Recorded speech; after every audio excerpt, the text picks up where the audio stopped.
Hey everyone, as promised on our daily financial news show this morning, I'm going to have the pleasure of interviewing one of our students in the course, How to Get Started One Rental at a Time. So let's welcome Jerry to the show. How you doing, Jerry? I'm very good, Michael. Thanks for having me. Oh, absolutely. We got a lot of stuff to talk about today. We're going to hit 3 topics, but we're going to start with you bought some property in Virginia when you were living in another part of the country.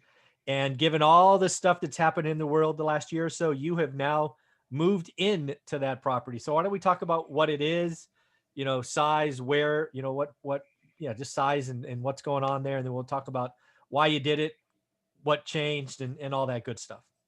Okay.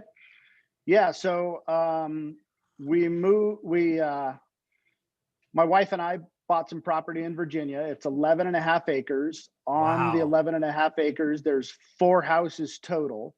Okay. 2 of the houses were basically rent ready,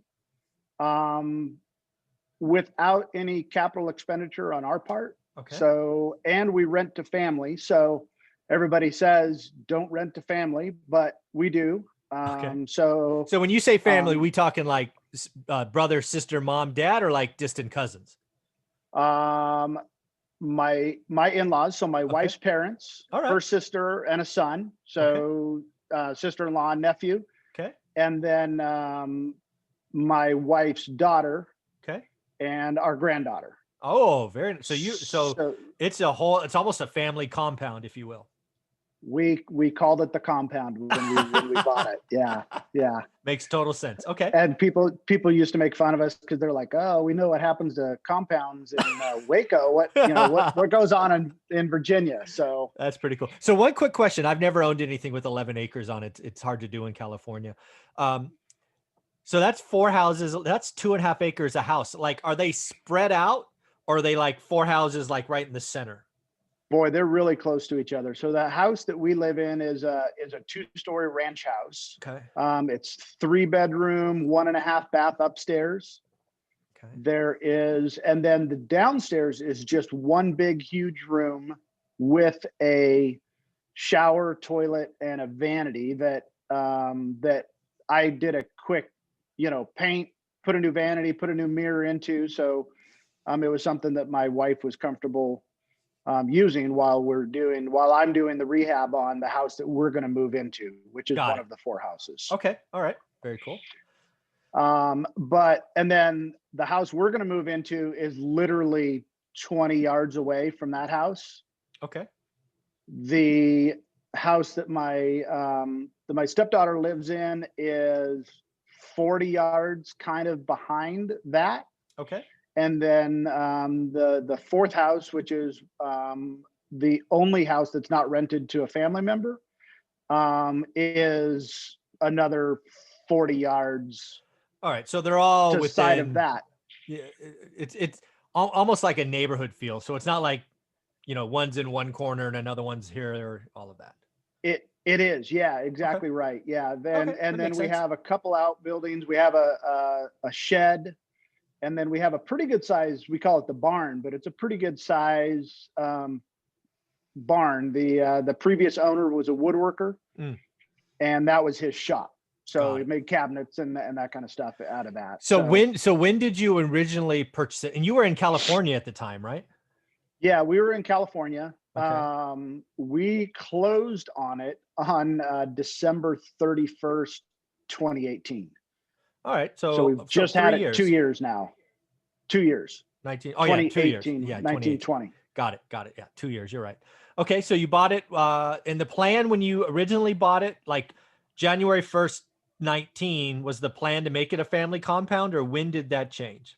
If it changed? It was. Okay. The plan was to make it a family compound. So my in-laws moved in. If I recall, I think they started moving in like 2 or 3 days later. Okay. All right. So that's good. That was the plan. All right. Yeah. So that was the plan. So they moved in, and then I don't know, maybe 12, 15 months later, my wife's sister and her son moved in. Okay. And then, so that was in 2019, they moved in. And then my daughter and at the time her boyfriend and granddaughter moved into the other house, and I want to say April, May of 2015. So they moved in about 4 or 5 months later Okay. Got it. All right. into one of the other houses. Okay. So again, you're still in California at this time, yeah? No, Oh, yes. okay. Yeah. Not right now. I'm No, not. no, no. No, I'm just trying to do a timeline in my head. Right. yes. Okay. Yeah. At that time, we were still in California. All right. When we bought it, so we bought it in December. In September, I had left a 30-year career Wow. and had started. My wife and I had started our own business. I had decided that I had decided to go ahead and move on from that career. Although it was a great career, I have just amazing friends and memories from it, and grew a lot through it. And it was just an amazing company to work for Okay. that period of time. But it was time for me to change my life and do some other things. And Very cool. so I bought a dump trailer and I have an F-350 truck and was going to do trash outs for the rehab business. Okay. And so started doing that. And then, that turned into hauling material and just whatever I could do with my truck and trailer. Right. I got you. I was doing it. And then that kind of evolved into rehab. We were doing the contractor I was doing work for was just busy. Yeah. And so ended up managing a couple of the flips for the investor that we were working for. Mm-hmm. So really got, my hands dirty in that and learned a whole bunch because, we were just kind of thrown in. Right. And in the meantime, one of the houses, so 2 of the 4 hadn't been lived in 10 years plus. Ooh. Okay. Yeah. So, so in the meantime, while I was still living in California, I was taking 10 to 12 days at a time, flying to Virginia and doing a remodel on what needed to be a rental for the cash flow. Got it. Okay. So I would come out here, spend 10 to 12 days working on the house, fly back to California for 4 to 6 weeks, fly back out to Virginia. All right. Pick back where I left off, and do it. So we spent Christmas vacation 2019 here for about that period of time, of which I spent basically the entire time working on the house. My brother and his family. So out here, hardwood floors are everywhere. Okay. My brother, I hadn't had an experience, so I had some damage in one of the houses in the flooring. Yeah. And so my brother, on his kid's spring break, flew his entire family out here, and we spent a week doing the repairs on the floor. Wow. Family's awesome. That's cool. It was great. I hadn't my brother and sister and I haven't got to spend a lot of time. They're older than I have, so they were out of the house before I graduated high school, and gotcha. That was just an awesome time to spend that time with my brother. Very cool. So let's talk numbers. I'm sorry? I was going to say, let's talk numbers. So what did you buy it for roughly? So the contract was $150,000. Wow. Okay. For the entire property. So it was when we found it, all of the houses were being sold separately, and they wanted about $250 for the deal. I knew that my wife and I couldn't afford the $250 and really didn't know if we'd be able to finance it or not. Mm-hmm. So I offered the owners. Now it was in an estate. All of the houses were owned by the same family, basically. Right. And the primaries had passed away, so it was an estate, and they were trying to sell it all. Mm-hmm. And so we offered them $200,000 for it. Okay. But they would have to carry it back, and I wanted them to carry it for 5 years, knowing that we'd be able to get done what we needed to do and be able to refinance it by then. Okay. Makes so sense. The sellers contacted their attorney, and the attorney said, "No, don't do that." But in the meantime, the realtor that was representing it, Maria and I had the opportunity to talk to her and basically tell her that, we wanted to turn it into a family compound Right. that had always been a dream that my wife and I had was to be able to do that.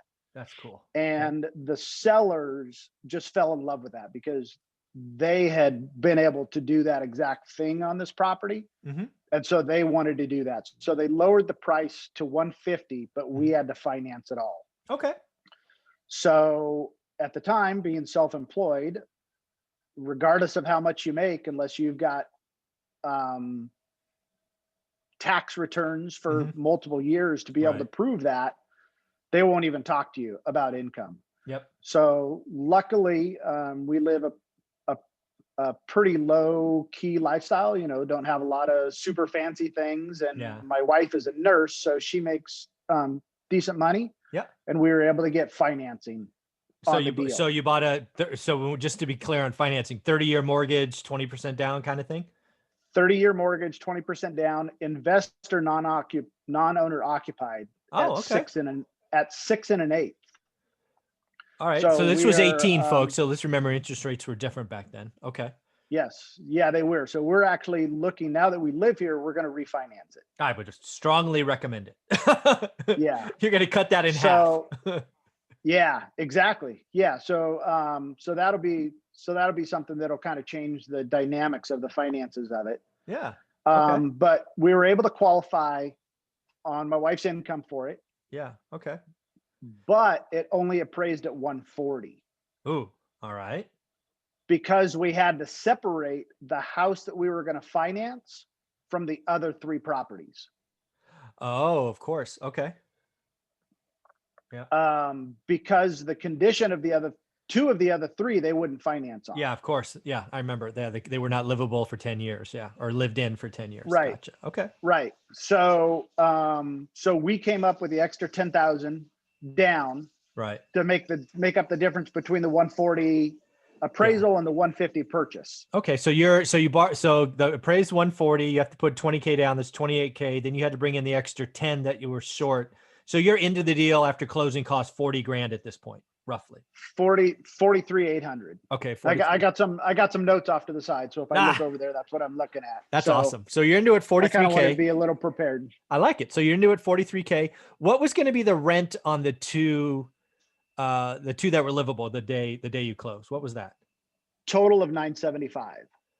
Okay, so 975. Okay, let me take some notes. So 975. Your mortgage payment on what would have been 150 minus 38 is 110. Probably is like, do you impound taxes and insurance? We do. PITI. Yeah, so that's probably what, like, I don't know, $800, $900? 888 and change. Yeah, look at that. I was close. Yep. Okay, so that's 2 of the 4, right? At that point. 2 of the 4 of that point. So then, correct. So when you looked at the other 2, did you have a ballpark estimate of what the make ready would be, like, or rent ready, or whatever you want to call it? So our original plan was 35 grand make ready for both of the other properties. So 17.5 each, or 35K each. Yeah, in our mind. Okay, all right. So you budgeted 35 grand. It sounds like that. Sounds like it turned into a little bit more. Yeah, it did. We spent the 35 grand on the first property. I've been there. I've been there. Yeah. Okay. Yeah. So, but super blessed that I was able to do all the work. The only work that I did not do in the property was drywall and paint. So just to be clear, when you say you spent 35 grand, you're not including your hours of effort. That's supplies, materials. And that is, well, no, because I did pay myself because we did need some of that for income. So when I was out here working, got it, makes sense. We did kind of pay me some for that because we needed that, but it was significantly less than had I had a contractor come in and do it. Understood. Okay. All right. So then what did that produce rent wise? So you dropped 35 grand. What did that produce? That third house? 1,045. Oh, that's good. Okay. Which is a little bit higher. So we're actually renting it out to someone whose house burned down. Ah. So their insurance company is paying the rent on it. Of course. Yeah. And because it's basically month to month, we increased the price a little bit. Sure. from what market rent would be. Totally makes sense. And the insurance company said, yeah, okay, no problem, we'll do it. And Nice. so the couple who was at the time, she was pregnant with their first child. Oh, nice. They were super happy. They just fell in love with it because it turned out really, really nice. And so they moved in, and then they now have their little baby and Nice. everything, and they like it. So cool. So now you're up to $2,000. Now you have the fourth house to tackle. So the fourth house to tackle is going to be our primary residence. So we're going to move into that. Okay. And that's probably going to be about a $50,000 remodel. Woohoo! Have fun with that. All right. Yeah. So when you go back to refi, which you can do now, you have $2,000 in income, right? Yep. Roughly. All right. About $2,000. So you have it's $2,000. Actually 2020. I got it in here somewhere. It's it's $2,000. Let's call it $2,000. Makes it right. easy. So you're going to go $2,000. So then I think you're going to be pleased, because I think you're going to have options when you go back to refi. You could do a rate and term refi, which basically takes your payment of $900 probably down to $600, maybe even $550. Or you can do an equity extraction, right? Because it certainly would appraise for more now. Yeah, absolutely. Right. Absolutely. Yeah, it'll probably, again, I don't know Virginia at all, but I'm just guessing with what you've given us, it probably appraises closer to 250 than 140 last time. Just a guess. I think that because one of the houses, one of the three, the one that my stepdaughter lives in, hadn't been lived in. Mhm. Well, her and her boyfriend lived in it, and they did a few things in it to make it completely livable. So Sure. that would probably be able to get financing on it now. Oh yeah, it lived in it, absolutely. Yeah, that's what I'm thinking, right? So you're going to have, I'm just guessing you're going to have more equity. So, what do you have? 250 super conservative, I think. Yeah. So if you do 250, again, it'll be 20 or 25% depending on which bank you go to. So let's just assume it's 20% for easy math. That's a new loan of 200, and your loan balance now is probably 100. So, loan balance is 116 because we actually financed like 119 and change. Okay. So call it 120. I just round numbers. Yeah. So in theory, if you did a rate and term, you just refi the 116, cut your payment by 30 or 40%, or you do the equity extraction, which basically gives you the cash to remodel where you want to live. That's kind of the options I see. Yeah. That's definitely one of the options we're looking at. We haven't decided what to do with that yet. Yeah. We may just refi the primary loan right now. Yeah. And once our house is done, then do a refi on it and pull that cash out. So when you say it, you mean it individually? It individually. So they are actually separate lots. Got it. So there are different APNs or whatever they're called in Virginia. Correct. Yeah. There's gotcha. Two of the houses are on one APN, one's on a single, and the other one's on another one. Got it. Okay. So I guess let me ask you the question about the first three then. So do you do 3 refis? Actually, would it be 3? I guess it'd be 3 refis because right now they're in one loan. They're in one loan, but we own the others with no lien on them. Right. So that's the question. Again, because they're different APNs, do you now, because what I'm thinking in my mind is how do you get, because I don't like the idea of doing double refis because that's transaction cost and points and all of that. So the one that we just talked about, the 250 value, take out 200, that's just on the 3 and you're going to leave the 4th off to the side? I don't know that we'll even do that. I think we refi the one that has the house on it, the original loan. Okay. Just for the lower rate. Okay. So you do rate and term on that. Okay. Got it. Rate and term on that. We'll finish our house. Got it. To the point where we can refi the one that we live in. Got it. And leave the other one with no lien on it. Oh, that's all right. I get that. Yeah. That's probably how I would do it as well. Yeah. Yeah, that way you leave an asset unencumbered. Yep. Yeah, and that asset will pay for all of it. Yep. Exactly. And the cash out on our property will give me capital to go ahead and continue flipping. There you go. All right. So now I got the story. I like what you've done there. I think that's the right strategy. I like having the piggy bank of that one free and clear for when you're ready. I think it's a great strategy, and I think it's the right time to do 30-year locks. Obviously, the rate will be a little bit higher because it's a refi versus a purchase, but that's totally okay. Certainly won't be in the sixes. It'll probably be low threes, is my guess. That's Which awesome. would be awesome. Yeah, I bet. Which would be absolutely awesome. I don't know if that's enough, but it may even be enough to drop that from a 30 to a 15 and keep the payment the same. Yeah, I'm not a big fan of that, but again, that's an individual choice. You can always pay it off early. I like the financial flexibility. You never know when cash flow goes up or down in life, but yeah, I mean, do the math. Yeah, right? that's true. That's true too. Yeah, when we have the cash, make the extra payments, pay down principal, and yeah, but have the ability to have the lower payment. yeah, because you just never know. That's probably what we'll do. Yeah. We'll probably do that.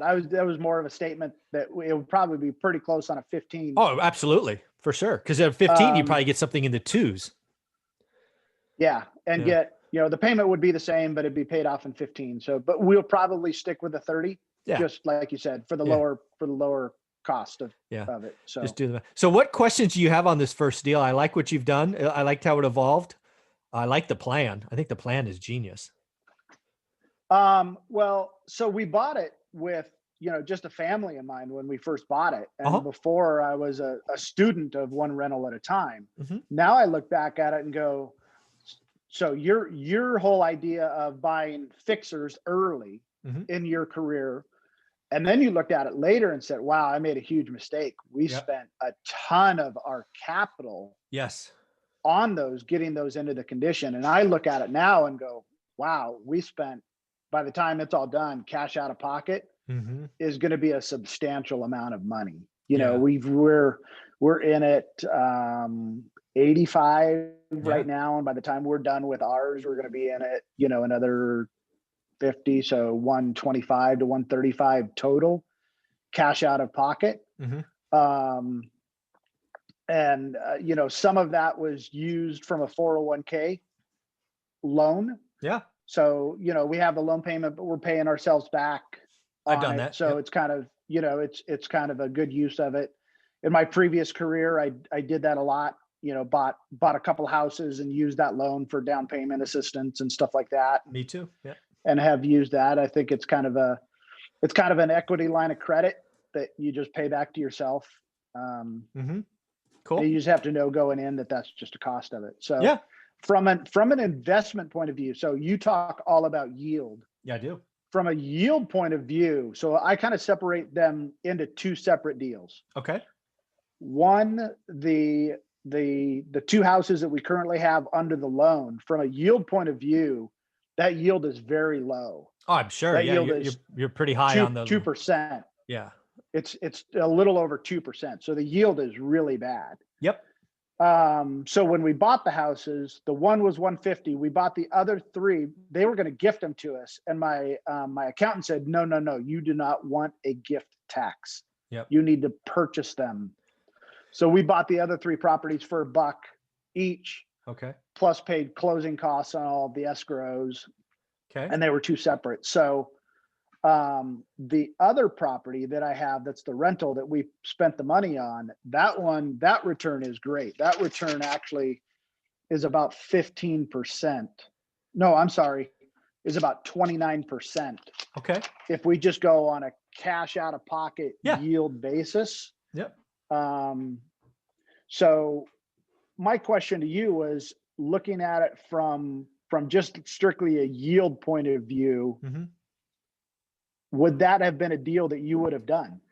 Well, so what I would do that's different than you're phrasing it is I would have looked at those four as one transaction, even though the loans are paired apart and all of that. So I would put the 29 and the two together, and then I would calculate one yield for the deal. And I've already done that because I thought of that. So both deals blended, it yields a 15.1. So yes, I'd have done that deal every day. Okay. Yeah. I hadn't looked at it that way until I started doing the work and going through the spreadsheets and seeing how all those numbers looked. And I did that, and I looked at that and I was like, oh, wow, that's pretty good. That's really nice. I mean, anytime you can earn 15% on your money, and then you're going to be able, and oh, by the way, let's be very clear. You do the equity extraction here in a couple of months, that yield's going to explode because you're going to be able to replenish your kitty. Right. Yes. So Yep. so yes, I would have done a 15% deal every time. Okay. Even with $85,000, $90,000 cash out of pocket. Yeah. I mean, yeah, I would have. Okay. Again, that's the beauty of yield, because it allows you to look at a turnkey, what I call an A property in the course, and a C property. And that's not classes. That's just no lift, heavy lift. Right. And in most markets, realize I don't know Virginia, but I'm willing to guess it's hard to find a 15% yield in Virginia. Actually, I've done some numbers and it's not that hard. Oh, but we're dealing with much lower end homes. So I sent you the spreadsheet. I don't know if you looked at that or not. I haven't looked at it yet. I wanted to have this conversation and not be skewed. Yeah. So, but when you get a chance, take a look at it. If you have any questions about it, I'd be happy to do another live for you just to kind of review that spreadsheet. But I did the homework that you asked. I actually did it on 2 properties. Nice. And sent those over to you, and you can see what those are. Okay. I will look at that later today. Let me take an action item. Sorry. Spreadsheet. Okay. So yeah, in the end, I would have done that deal. I think the yield goes up from 15, probably north of 20, maybe even 30% when you get when you replenish your equity. But yeah, that's the beauty of that's what I'm trying to teach people in the course is markets change. And I don't know all markets, and B, even the markets I know change all the time. And let's also, one more other thing different about your story and my story. In the beginning, right? Your beginning, my beginning, you're handy. You can do some of the work, right? You had the time and the abilities. I don't have that, right? It's hard for me to be in Japan and then Brazil and then Australia and do, a flip. And I don't have the skills, right? I can barely paint. So that's one of the things. And then for me, I wasn't looking at equity extraction back then as well. Right. It wasn't like Burr wasn't a thing. Right. Which now essentially you're doing a house hack Burr is essentially what you're doing, which is awesome. So yeah, in the end, I would have done that deal. I think I think the deal only gets better from here. I agree, especially with the exception of the cash out to rehab our house. Mm-hmm. We will end up with a 0 net cost for our living. Yeah. Yeah, because it'll be paid for our housing. It'll be paid for by the package. Yeah. That's exactly. That doesn't suck. that's pretty good. It doesn't. I'm very, very, very blessed. Very cool. And a comment real quick to your inability to do the work. I really enjoy doing the work. It's something that I enjoy. Getting up every morning, going out, putting knee pads on, putting a tool belt on, grabbing tools. I'm in the process of rewiring the entire house right now. Wow. And all of the outlets are cut in. So, existing, I'm having to cut in and put, boxes into the walls, drill holes from the basement up into the walls to access to be able to pull the wires. Yeah. Pull the wires. Next week is going up into the attic and pulling all the wires up through a closet into the attic to be able to do all the wiring for the lighting and all of that. Yeah. So for you, it makes total sense. I mean, again, we'll look at episode number 2. We'll talk about one of your recent flips, but Jerry, I think you did a great deal. I think the deal only gets better from here. I would do a 15% yield deal all the time, regardless of a heavy lift. Congratulations, and hope. And again, you get all that extra stuff that's not in the spreadsheet. Your family's together. You got the compound. I mean, that stuff's nearly priceless. I was going to say the return on investment on that is infinity. There's we get to see our granddaughter every day. She's 3 years old now, and she's just a bundle of joy. That's awesome. And my wife gets to see her daughter every day, and I get along with the family super, super well. Cool. My wife and I actually dated in high school back in the 80s, and then both went our separate ways and ended up back together about 9 years ago. So very cool. So it's kind of cool, have a lot of history with her family and that's nice, and all of that. So it's pretty cool. Nice. Well, this has been a fun episode. I look forward to talking about your flip in episode number 2. Okay, sounds good. Thank you.